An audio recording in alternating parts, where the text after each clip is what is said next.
Libo-libong senior citizen na may edad 80 at 90 ang nabigyan daw po ng LGU Pagadian ng tulong pinansyal. Nakatanggap din po si Eric Bachiller, pinakabatang senior citizen.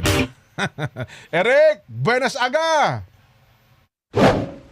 Humigit kumulang nasa 1,473 octogenarians at nonagenarians o mga senior citizen na nasa edad 80 hanggang 89 at 90 hanggang 99 anyos sa Pagaden City ang nakatanggap ng kanilang cash gifts sa pamamagitan ng City Social Welfare and Development Office.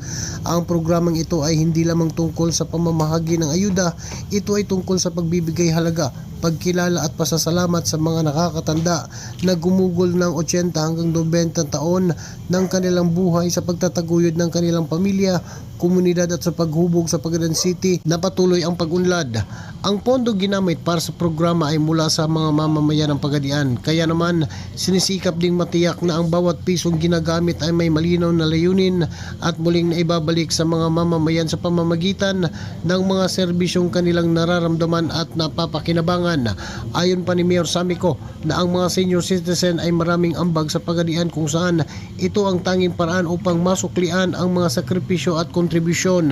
Dagdag pa na inaalagaan ang mga nakakatanda kung saan buong buhay na nag-aalaga sa kanilang pamilya at kapakanan ay responsibilidad at dignidad ay pinahalagahan ng lokal na pamahalaan.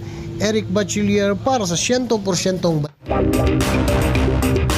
Oras natin, 6:29 AM na, oras